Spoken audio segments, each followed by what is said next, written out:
Sur le point de s'affranchir de sa sujétion à la couronne britannique, la jeune République de la Barbade devra composer avec l'impact économique de la pandémie sur son tourisme et les inégalités héritées de son passé colonial. Connue pour ses plages paradisiaques, la Barbade intronisera mardi la présidente Sandra Mason, élue au suffrage universel indirect, comme chef d'État, en remplacement de la reine britannique Élisabeth II. Les célébrations de cette transition historique vers le régime républicain, qui inclut fêtes et parades militaires, débuteront lundi soir en présence du prince Charles, héritier de la couronne britannique. L'avènement d'une république dans ce micro-État des Caraïbes indépendant depuis 1966 a fait suite à des années de campagne locale et a ravivé les débats sur les siècles d'influence britannique, marqués par 200 ans d'esclavage. Les conséquences de la colonisation encore visibles en tant que jeune fille, quand j'entendais parler de la reine, j'étais très excitée, se rappelle Sharon Bellamy Thompson, 50 ans, qui a aperçu lorsqu'elle était enfant, Élisabeth II en visite dans l'île. En grandissant, j'ai commencé à me demander ce que cette reine représentait vraiment pour moi et mon pays.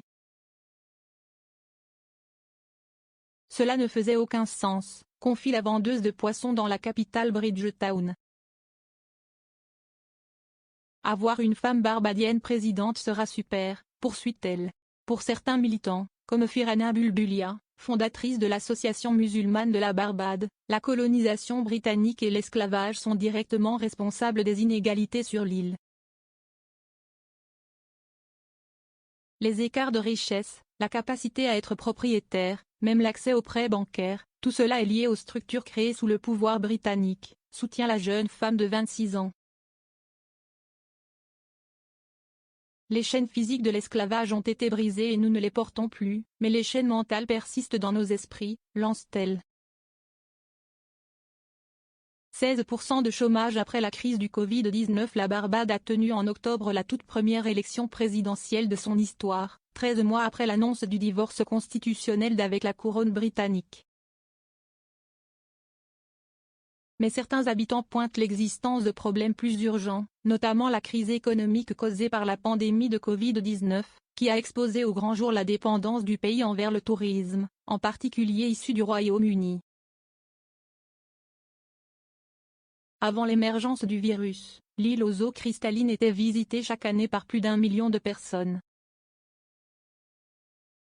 Le calme des rues habituellement animées de Bridgetown, le nombre dérisoire de visiteurs et une vie nocturne moribonde témoignent aujourd'hui des difficultés de cette perle des Petites Antilles, qui compte environ 287 000 habitants. Le chômage atteint près de 16%, en hausse de 9% par rapport aux années précédentes, en dépit de l'augmentation des emprunts gouvernementaux pour financer des travaux du secteur public et créer des emplois. Une invitation princière critiquée. Le pays vient à peine d'assouplir certaines mesures sanitaires anti-Covid, comme le couvre-feu en vigueur, passé de 21h à minuit. La hausse du nombre de contaminations au Covid, et la montée d'un sentiment d'anxiété et de peur, je ne pense pas que ce soit le bon moment pour organiser des célébrations, déplore le chef de l'opposition, l'évêque Joseph Atherley.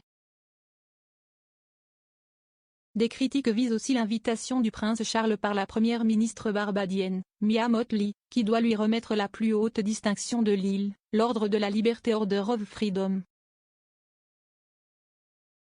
La famille royale britannique est coupable d'exploitation dans cette zone, et pourtant, elle n'a présenté aucune excuse officielle ou forme de dédommagement pour les préjudices passés, estime Christina Hines, professeure de relations internationales à l'Université des Indes occidentales à la Barbade. Donc je ne comprends pas comment quelqu'un de la famille royale peut recevoir ce prix. Ça me dépasse, ajoute-t-elle. L'exemple de la Dominique et de Trinité et Tobago. La fin de la souveraineté d'Élisabeth II sur la Barbade est ainsi vue par certains comme une étape cruciale vers des réparations financières pour les conséquences historiques de la traite des esclaves, amenés d'Afrique pour travailler dans les plantations de sucre. Pour d'autres, c'est simplement une façon d'être en phase avec ce que les habitants souhaitaient depuis de nombreuses années. Un certain nombre de pays ont depuis leur indépendance choisi de retirer à la reine d'Angleterre la position de chef d'État, comme le Guyana, 1970, Trinité et Tobago, 1976, et la Dominique, 1978. Mais elle reste la souveraine du Canada ou d'Australie. C'est une très bonne chose que nous devenions une république, parce que nous sommes indépendants depuis 55 ans maintenant et il est temps de montrer que l'on peut s'en sortir par nous-mêmes. Pointe Derry Bailey, 33 ans, propriétaire d'un commerce de location d'équipements de sport nautique. 18 commentaires, 36 partages, partagés sur Messenger, partagés sur Facebook, partagés sur Twitter, partagés sur Flipboard, partagés sur Pinterest, partagés sur LinkedIn, envoyé par mail, sauvegarder une faute, imprimé.